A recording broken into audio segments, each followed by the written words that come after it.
Baik, namun sebelumnya karena kami orang Jawa, karena tadi juga disinggung sebagai guru itu bukan hanya profesi tapi profil, maka izinkan kami orang Jawa membuat pengantar dulu, yaitu menyampaikan terima kasih yang pertama kepada Sesdirjen GTK Kemendikbud Prof. Nunuk Suryani MPD, kemudian Ketua Panja GTK Pengangkatan Honorer Ibu Agustina Wilujeng, kemudian yang para hadir melalui Zoom meeting ataupun kanal YouTube, khususnya bagi seluruh calon peserta CPPK 2021. Puji syukur kami panjatkan kehadirat Tuhan Yang Maha Esa hingga pada hari ini 19 Agustus 2021 Kemendikbud Ristek RI kembali mengulurkan tangan memfasilitasi kami guru honorer dapat kembali menjalin silaturahmi bersama pemangku kebijakan yang sangat kompeten di bidangnya. Hadir para narasumber yang sangat kami banggakan, mewakili Kementerian Pendidikan Prof. Nunuk Suryani yang begitu giat memberikan rangkaian sosialisasi dari awal hingga akhir, dari tadinya kuota 200.000 naik sampai ini berapa ini, luar biasa 900.000 ya Prof.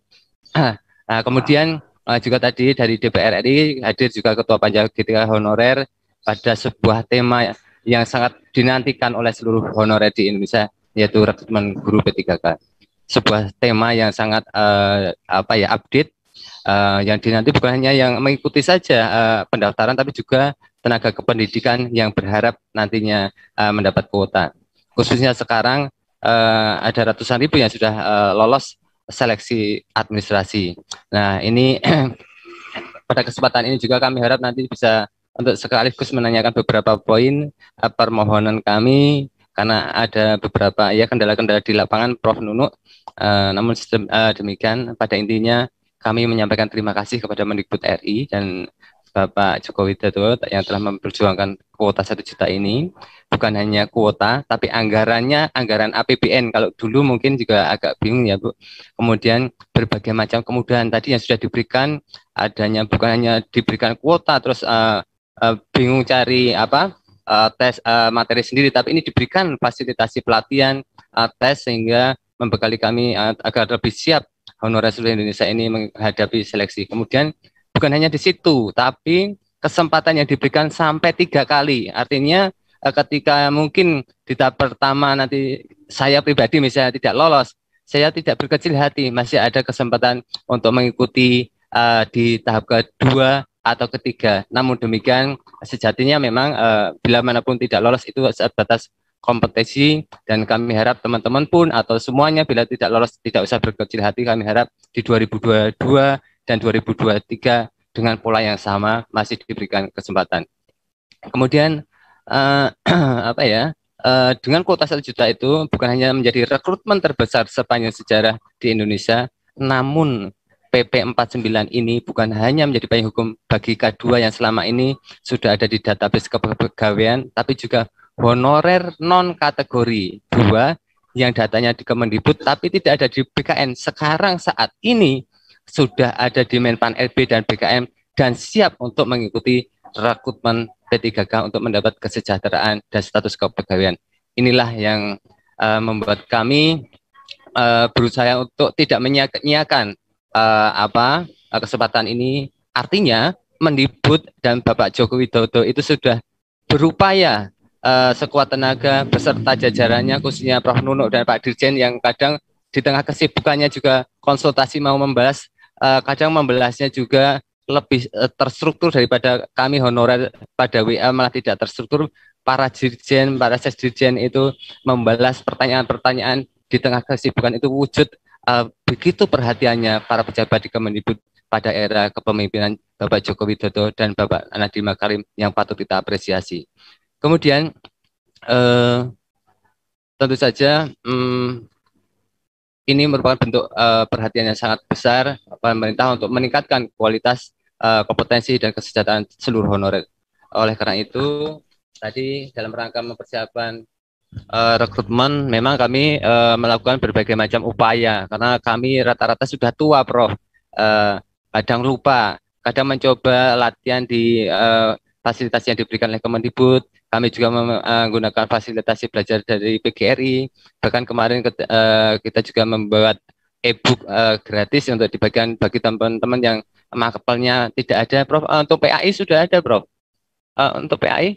PAI nggak ada, Mas, karena PAI kan dari Kemenak. Ya. Oh, ya ini menjadi problem juga, Prof. Mungkin nanti dapat diperjuangkan untuk modul belajar untuk PAI supaya nanti teman-teman PAI ini juga tenang, dan kami himbau untuk non K2 PAI untuk komitmen tidak ikut-ikutan demo, tidak usah resah, gunakan dulu misalnya modul tidak ada dari berbagai macam sumber, dan mungkin modul yang kita miliki bisa suplemen yang kita miliki bisa berguna untuk sementara. Kemudian, Prof, ini kalau bisa untuk beberapa latihan yang disediakan di portal Kemendikbud itu dibuka kembali, Prof, untuk karena mungkin ketika kemarin mengikuti sempat karena apa ya, kita juga dibebani pekerjaan di sekolah misalnya yang harus kita selesaikan, malamnya kami juga harus mencari uang tambahan, Prof, sehingga kami terlewat. Mohon dapat dibuka kembali seri-seri pelatihan yang kemarin kita ikuti, dapat dibuka kembali. Kemudian tentu saja kalau bisa nih, Prof, mohon ditolong mumpung ada Prof Nunu dan mungkin Pak Dewan, karena kemarin kita memohon suatu regulasi. Kami tidak pernah menuntut baik itu PNS maupun PNS tanpa tes atau P3K tanpa tes. Kami sejak dulu konsisten mengusulkan 1 juta honorer ini untuk dapat memberikan kesempatan bukan hanya bagi K2 tapi justru juga bagi non K2 pendidik dan tenaga kependidikan. Maka mohon diperhatikan konsistensi kami ini dapat menjadi bahan pertimbangan untuk yaitu tadi, Prof, membantu teman-teman agar mudah mencapai kelulusan.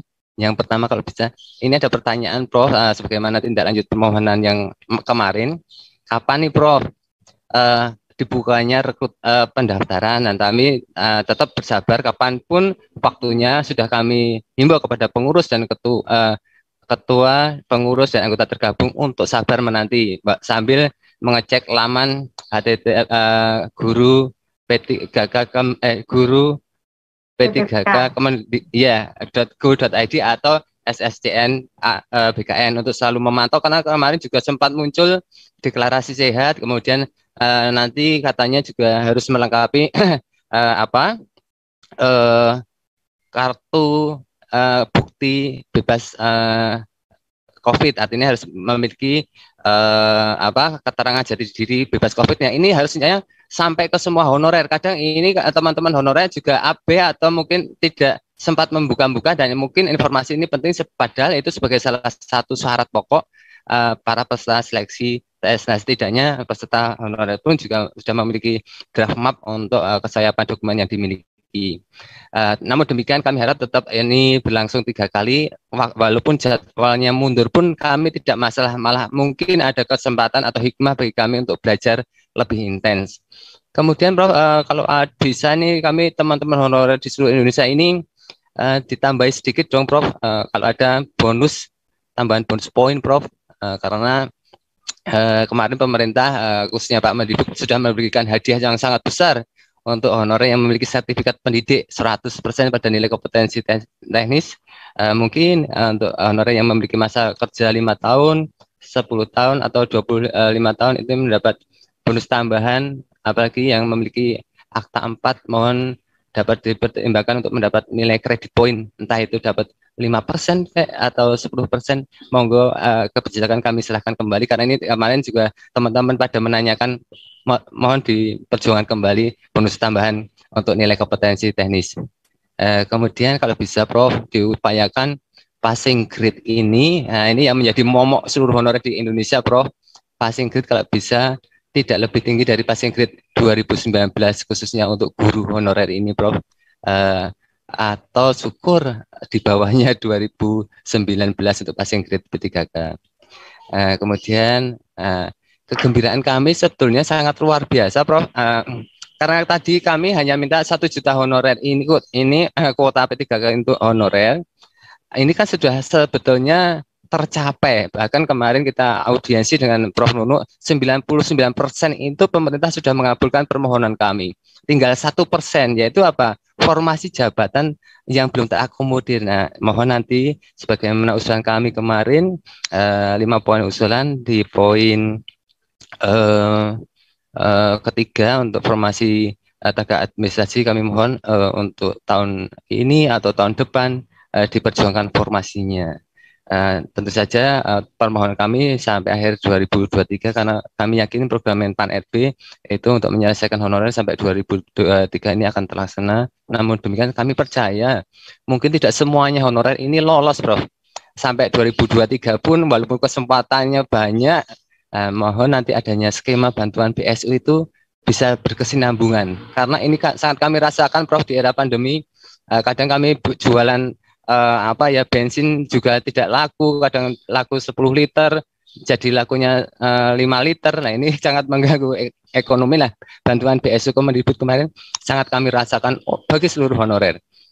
Kemudian mungkin itu, Prof, beberapa masukan dari teman-teman dan mohon adanya keringanan. Dan tentu saja kami sudah selalu menghimbau, Prof, kepada teman-teman karena teman-teman ini kan guru dan tenaga kependidikan. Tadi bukan profesi tapi profil, menarik dari yang disampaikan Prof Agustina. Maka kami bangga pada para pengurus dan anggota yang selama ini konsisten pada usulan tidak menuntut pemerintah mendemo dan menuntut, tapi justru karena komit mengawal usulan 1 juta P3K ini agar semuanya pihak, baik itu pemerintah, DPR, PGRI, fokus mendalami substansi-substansi yang belum terkuak dalam 10 permohonan kami, 10 lembar permohonan kami, naskah akademis permohonan PP 49 sebagai payung hukum 1 juta honorer. Karena nanti juga kami kan mungkin butuh ini, Prof. Bagaimana nanti kami ke depannya, apakah kami mendapat pensiunan ataukah mungkin dipotong gajinya dari tiap bulannya, entah itu melalui PT Taspen, mohon diperjuangkan, Prof. Mungkin demikian apresiasi yang sangat tinggi kami kepada pemerintah dan rasa kegembiraan kami menyambut rekrutmen P3K terbesar di tanah air. Dan mungkin tadi sempat googling juga, tapi belum sempat selesai, Prof. Mungkin terbesar di dunia juga, Prof. Demikian waktu dan tempat kami kembalikan. Corong Edukasi, Pusat Informasi Pendidikan terupdate.